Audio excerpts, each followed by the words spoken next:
Good morning વિદ્યાર્થી મિત્રો, કેમ છો બધા? મજામાં? ધોરણ 6 ની અંદર વિજ્ઞાન વિષય છઠ્ઠાના વિજ્ઞાનમાં મિત્રો આપણે પાઠ શરૂ કર્યો છે. કેટલામો? 10મો.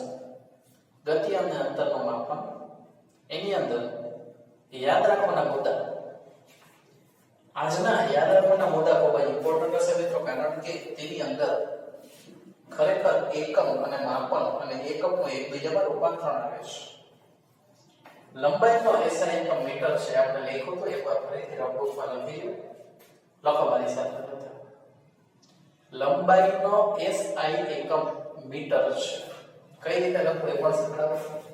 લંબાઈનો SI એકમ મીટર કૌંસમાં m છે. પછી મીટરથી નાના એકમો. મીટરથી નાના એકમો સેન્ટીમીટર, આખું લખવાનું સેન્ટીમીટર, અને મિલીમીટર છે. મિલીમીટર એટલે મિલીમીટર છે. Okay, next. 1 મીટર બરાબર 100 સેન્ટીમીટર. હવે યાદ રાખવું જરૂરી છે મિત્રો. 1 મીટર બરાબર કેટલા? 100 સેન્ટીમીટર. અને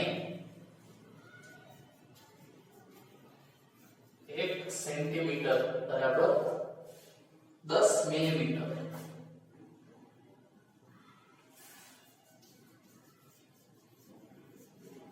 આ એકમ લખવા જરૂરી છે.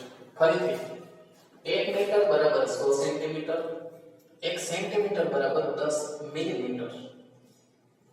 તેથી 1 મીટર બરાબર 1000 મિલીમીટર. તેથી 1 મીટર બરાબર 1000 મિલીમીટર. આ એકમ યાદ જ રાખવાના છે મિત્રો. ઓકે, તેને ટૂંકમાં 1 m બરાબર 100 સેન્ટીમીટર, 1 સેન્ટીમીટર બરાબર 10 m, 1 mm બરાબર 1000 mm થાય તેમ લખાય. કઈ રીતે? આ બધાને શોર્ટમાં લખવાનું છે. ઓકે, તો અહીંયા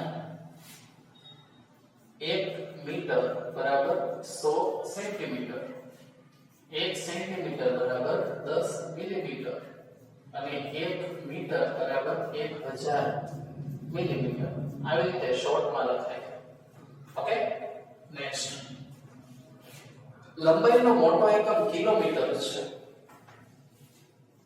1 કિલોમીટર બરાબર 1000 મીટર. સમજાણ? કિલોમીટર છે એ લાંબા અંતરના એકમ છે. નેક્સ્ટ મુદ્દો. લંબાઈ માપતી વખતે તેની સાચી રીત જાણવી. લંબાઈ માપતી વખતે તેની સાચી રીત જાણવી આવશ્યક છે. લંબાઈ માપતી વખતે તેની સાચી રીત જાણવી આવશ્યક છે. વક્ર, એના પછીનો મુદ્દો. વક્ર રેખાની લંબાઈ માપવા દોરીનો ઉપયોગ કરવામાં આવે છે. વક્ર રેખાની લંબાઈ માપવા દોરીનો ઉપયોગ કરવામાં આવે છે. દોરીનો ઉપયોગ કરવામાં આવે છે. નેક્સ્ટ. સમયની સાથે સ્થિતિમાં થતા ફેરફારને ગતિ કહે છે. સમયની સાથે સ્થિતિમાં થતા ફેરફારને ગતિ કહે છે. એટલે કોઈ વસ્તુ છે પોતાનું સ્થાન બદલે સમય સાથે, તો એને ગતિ કહેવાય. નેક્સ્ટ મુદ્દો. ગતિના મુખ્ય પ્રકાર આ પ્રમાણે છે. ગતિના મુખ્ય આ પ્રમાણેના પ્રકાર છે. પહેલો, એકડો કરી લખો. સુરેખ ગતિ. સુરેખ ગતિ. બગડો કરી લખો. વક્ર ગતિ, સુરેખ ગતિ. બીજું છે વક્ર ગતિ. ત્રીજું છે વર્તુળાકાર ગતિ.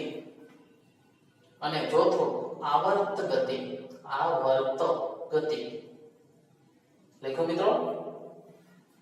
તો ચાલો આજે વિજ્ઞાનની અંદર આપણે જેટલા મુદ્દા લખેલા છે હોમવર્કની અંદર લખો વિષય વિજ્ઞાન પાઠ નંબર 10મો યાદ રાખવાના મુદ્દા